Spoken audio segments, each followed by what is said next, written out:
Baiklah, shalom saudara. Kembali saya ajak kita untuk mendengarkan firman Tuhan dari Wahyu pasal 16 ayat 3 dan 5. Kita berdoa. Kami mengucap syukur kepadamu Tuhan yang menciptakan langit dan bumi dalam nama Tuhan Yesus Kristus. Kesempatan ini kembali kami mendengarkan bagian daripada firman-Mu. Berfirman bagi kami dengan tuntunan Roh Kudus. Kami siap mendengar dan biar kami menjadi pelaku firman-Mu dalam nama Tuhan Yesus. Haleluya. Amin. Firman Tuhan dari Wahyu 16 ayat 3. Dan malaikat yang kedua menumpahkan cawannya ke atas laut. Maka airnya menjadi darah, seperti darah orang mati. Dan matilah segala yang bernyawa, yang hidup di dalam laut itu. Saya ulangi. Dan matilah segala yang bernyawa, yang hidup di dalam laut. Sekali lagi saya baca. Dan malaikat yang kedua menumpahkan cawannya ke atas laut. Maka airnya menjadi darah, seperti darah orang mati. Dan matilah segala yang bernyawa, yang hidup. Matilah segala yang bernyawa, yang hidup di dalam laut. Ya. Saya melihat ayat ini, laut berubah menjadi darah, seperti darah orang mati. Ini nubuatan di kitab Wahyu 16 ayat 3. Jadi Wahyu 16 ayat 3 ini melambangkan penghakiman.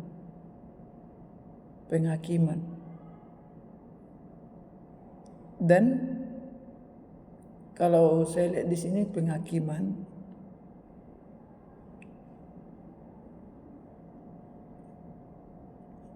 pembalikan tatanan alam. Jadi Tuhan Yesus Kristus kan hakim yang adil.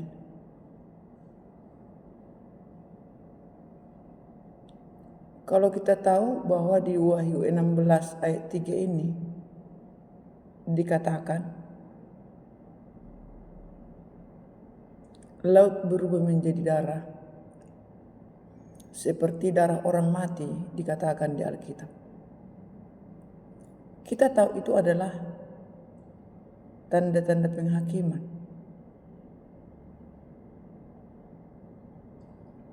Jadi siapa yang dihakimi Tuhan?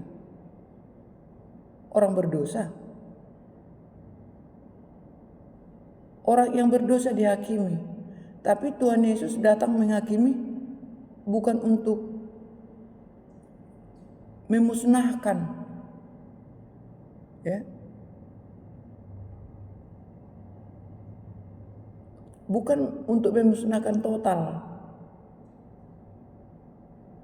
Jadi Tuhan Yesus datang menghakimi, dihakimi.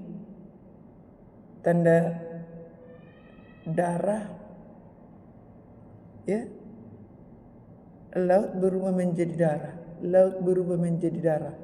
Ini tanda-tanda penghakiman. Jadi kalau kita udah manusia itu tahu bahwa Tuhan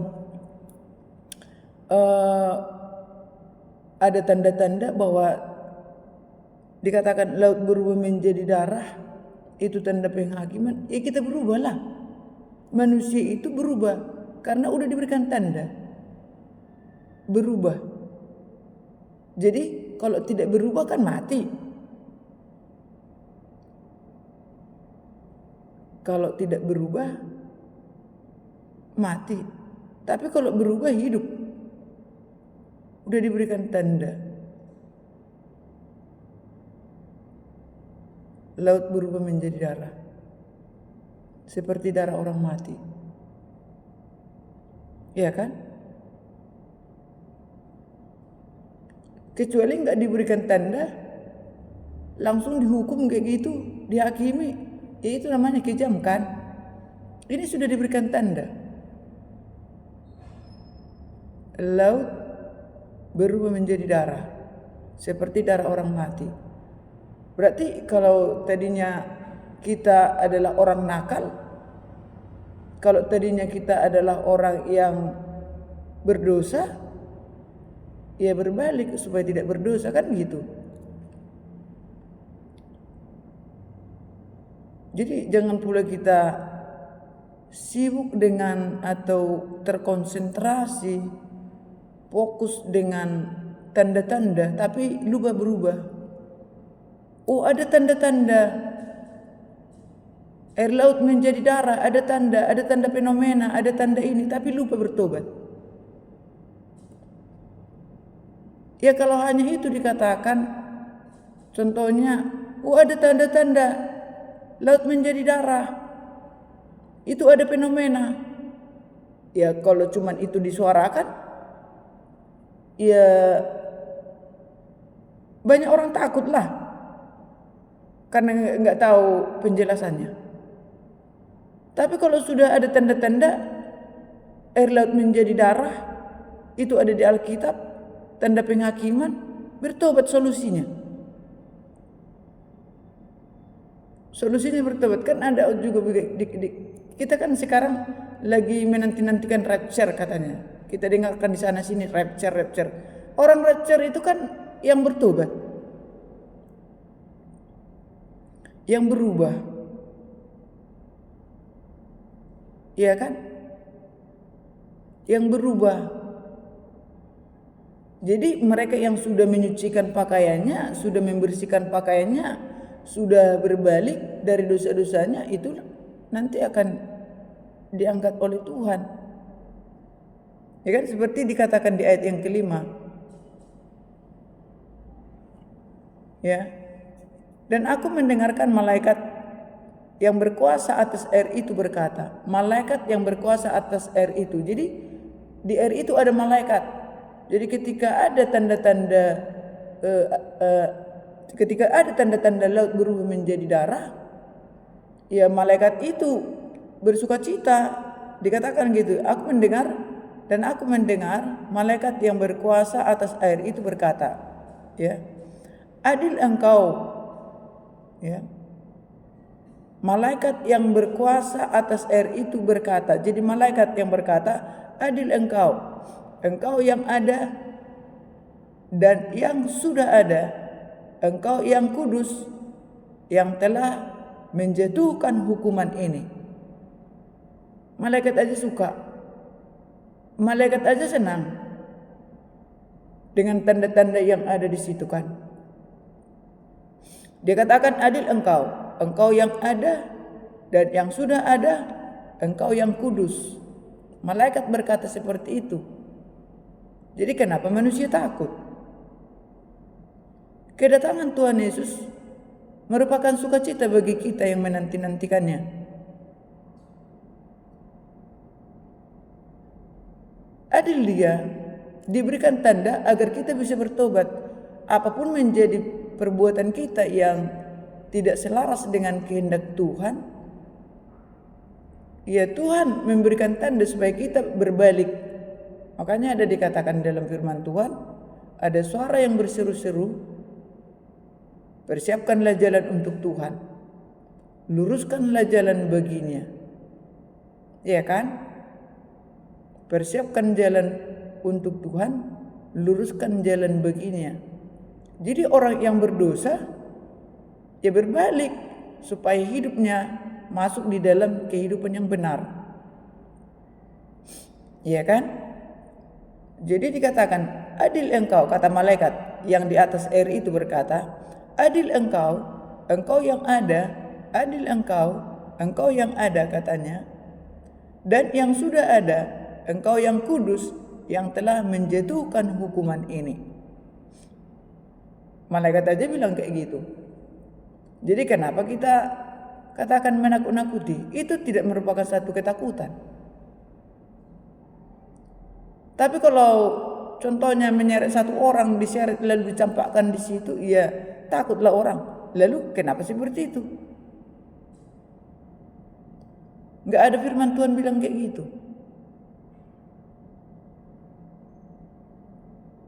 Ya kan? Firman Tuhan bilang itu adalah satu tanda. Tanda apa? Tanda penghakiman. Jadi kalau orang tidak bertobat, ya nanti akan dihakimi. Ya kan? Nanti akan dihakimi. Dan karena malaikat yang di atas air itu aja bilang, adil engkau Tuhan. Ya, adil engkau yang ada, yang sudah ada, engkau yang kudus, yang telah menjatuhkan hukuman ini. Adil engkau, kata malaikat. Jadi kenapa pula manusia nakut-nakuti? Tugas kita manusia bertobat. Ya saudara, tugas kita manusia bertobat. Ya. Di ayat yang ke selanjutnya apa? Ayat yang kelima tadi saya baca. Apa arti dihakimi Tuhan gitu?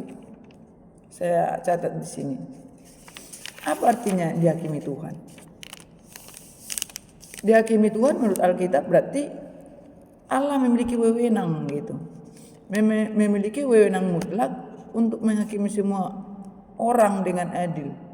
Jadi Tuhan memiliki wewenang kuasa untuk menghakimi semua orang.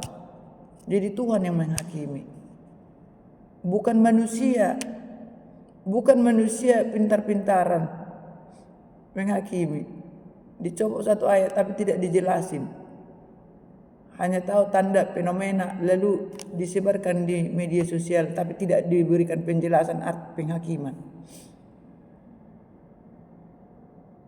Ya orang berdosa pasti dihakimi, sedangkan di dunia ada hakim. Orang mencuri dihakimi. Koruptor dihakimi sekarang. Dihakimi siapa? Ya Kejaksaan Agung. Ya saudara. Ya yang penting saudara dan saya, mari kita kerjakan keselamatan kita. Firman Tuhan katakan, kerjakanlah keselamatanmu. Kalau sudah tahu ada tanda-tanda fenomena, apa artinya? Baca Wahyu 16 ayat 3. Ya. Laut berubah menjadi darah, seperti darah orang mati. Artinya Tuhan akan menghakimi. Menghakimi siapa? Menghakimi semua orang berdosa. Tugas manusia apa? Bertobat, berbalik dari dosa-dosa, dari perbuatan dosanya menjadi berjalan di dalam kehidupan yang benar. Ya, saya menjelaskan itu saudara karena saya sudah berapa kali mendengarkan tentang ada fenomena gitu kan, ada tanda-tanda, tapi sibuk dengan berita, diberitakan tapi lupa bertobat. Ya, jangan sampai seperti itu saudara. Lalu dikatakan bukan nakut-nakuti gitu lagi kan. Kenapa takut kalau Yesus datang? Yesus datang itu bagus. Bercepat kita selesai dari dunia ini. Terangkatlah kita. Ya kan? Jadi saudara yang terkasih dalam nama Tuhan Yesus, kalau saudara melihat tanda-tanda fenomena, ada fenomena di sana, ada tanda di sana, tanda di sana, ingatlah, jangan hanya sibuk kita atau fokus dengan memantau, tapi ingat bertobat. Ingat bertobat, ingat berubah, ingat berbalik, berjalan di jalan yang benar. Itu yang harus diingat. Ya, itu aja yang mau saya sampaikan saudara. Semoga apa yang saya katakan ini, yang saya sampaikan ini boleh membawa kita masuk di dalam perubahan, berubahlah. Yang nakal menjadi tidak nakal, yang tidak menerima Yesus menjadi menerima Yesus. Ya kan? Karena dikatakan, akulah jalan kebenaran dan hidup, kata Yesus Kristus. Tidak seorang pun yang sampai kepada Allah Bapa kalau tidak melalui aku, katanya. Jadi tanda-tanda fenomena itu kita melihat bahwa laut menjadi darah. Semua orang melihat itu kan. Berarti semua orang akan dihakimi oleh Tuhan. Semua orang akan dihakimi oleh Tuhan tanpa pandang bulu. Bukan hanya orang Kristen, semua orang akan dihakimi. Tetapi marilah kita berbuat baik, berbuat hidup benar. Jangan hanya kita melihat tanda-tanda ada fenomena di sana sini, tapi kita lupa bertobat. Ya. Jadi mari bertobat bersama-sama, terima Yesus Kristus sebagai Tuhan dan Juru Selamat, karena Dialah yang membawa kita kepada Allah Bapa Surgawi. Tuhan Yesus memberkati. Shalom. Mari kita berdoa. Kami mengucap syukur kepadamu untuk kesempatan yang baik ini Tuhan. Biar kami boleh mengerti arti tanda-tanda, yaitu tanda-tanda yang ada di Wahyu 16 ayat 3, bahwa Tuhan akan kembali datang ke bumi dan memberikan penghakiman. Kami bersyukur kepadamu Bapa, biarlah kami boleh diubahkan oleh Roh Kudus, sehingga Roh Kudus itu sendiri memimpin kami dalam mengerti akan firman-Mu. Dalam nama Tuhan Yesus Kristus, haleluya, amin.